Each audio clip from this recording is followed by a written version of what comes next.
Ce que j'aime bien avec la manière de jouer sur la vitesse d'obturation, dans la street photo et même dans tout style de photo, c'est de pouvoir jouer sur les contrastes de mouvement. Donc que ce soit quelqu'un d'immobile ou un élément mobile, donc en ville principalement, ça va être soit les nuages, les voitures, les gens qui bougent et qui marchent. Donc toute cette activité-là, il est possible de la représenter de manière différente avec la vitesse d'obturation, soit en figeant les mouvements, soit en respectant cette dynamique de mouvement.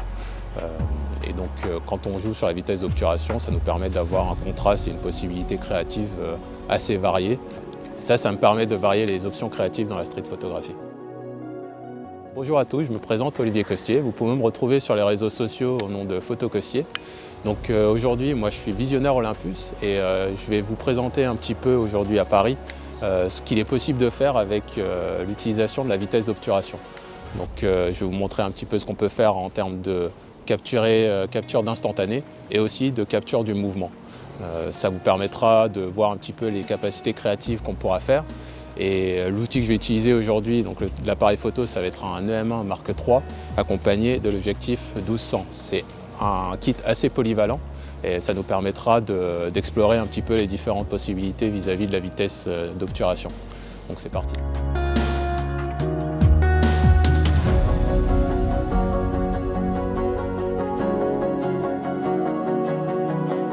Donc je vais vous parler de l'exposition longue. L'exposition longue, c'est une technique qui est très intéressante à utiliser pour varier un petit peu les styles de photographie.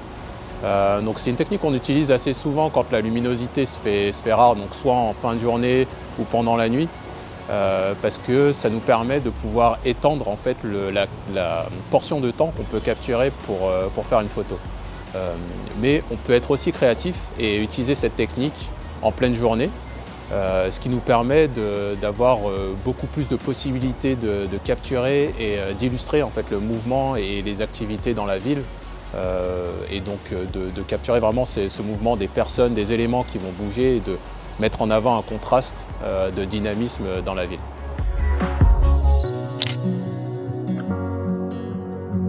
Donc pour pouvoir faire de l'exposition longue, il est intéressant d'avoir différents matériels.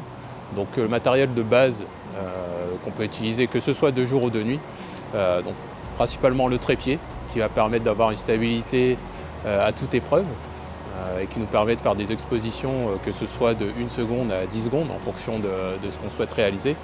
Et aussi en pleine journée, ce qui est intéressant, c'est d'avoir ce qu'on appelle un filtre ND. Donc c'est un élément qui permet de réduire la quantité de lumière qui va rentrer dans l'appareil et qui nous permet d'étendre en fait la durée d'exposition qui initialement par exemple pourrait être de une demi-seconde à 2 ou 3 secondes, et ce qui nous permet justement de capturer ce dynamisme et ces durées d'exposition un petit peu plus longues.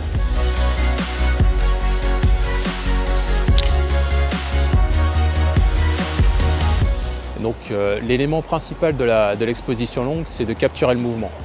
Donc il y a différentes manières de capturer le mouvement, mais c'est surtout les sujets qu'on va capturer. La différence entre le statique et le dynamique.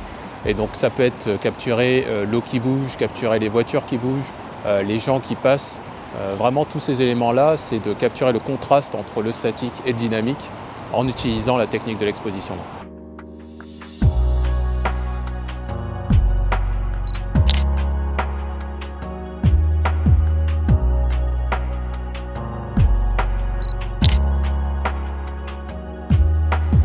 Donc, ce qui est aussi intéressant avec l'exposition longue, c'est qu'on peut utiliser pour d'autres éléments et capturer d'autres énergies dans la photo. Donc ça peut être par exemple pour faire une exposition longue et faire disparaître les gens. Ce qui se passe assez souvent quand on est dans une ville. Là aujourd'hui on est donc, comme je vous l'avais dit, à Paris et sur le Pont des Arts particulièrement. Donc il y a un passage qui est quand même assez important. Et si on veut avoir des photos avec le moins de personnes possible, l'exposition longue, c'est une technique qui est très intéressante parce que ça permet de faire effacer les gens de votre photo.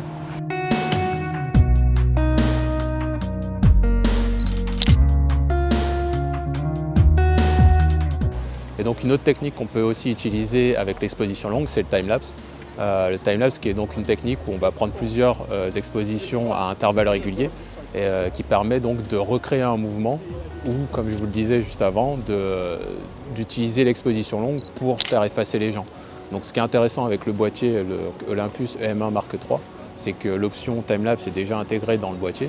Et donc vous pouvez faire ça de manière assez facile, sans trop réfléchir à comment réaliser les différents intervalles. La fonction est déjà intégrée et c'est fait de manière très facile.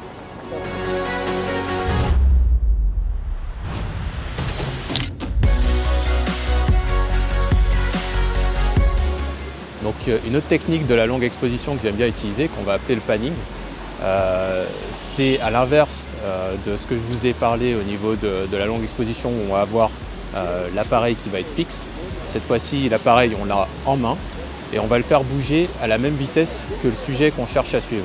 Donc que ce soit une personne ou une voiture, plutôt que de l'avoir flou avec l'appareil fixe, on va suivre le sujet et en suivant le sujet, on va figer l'élément dynamique qu'on souhaite mettre en avant et le plan en arrière va devenir flou. Donc ça, c'est ce qu'on appelle comme technique le panning.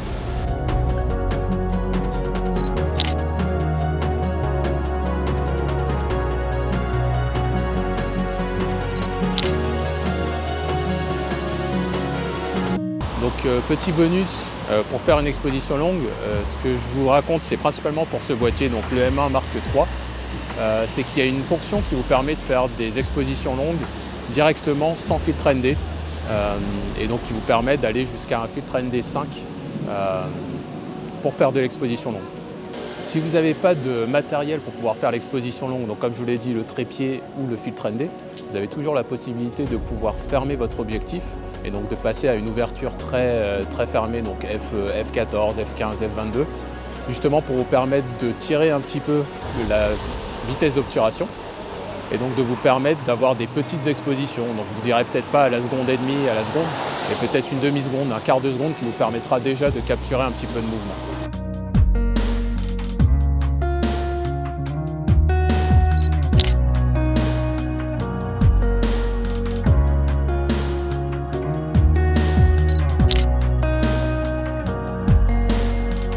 Donc voilà, je vous ai montré un petit peu ce qui était possible de faire avec l'exposition longue, les différents styles de photos que vous pouvez faire, comment vous pouvez l'articuler autour de certaines possibilités artistiques. Donc vous avez, que ce soit avec du matériel spécifique, donc comme je vous l'ai dit, le trépied, le filtre ND ou directement avec votre appareil, vous avez plein de possibilités de le faire.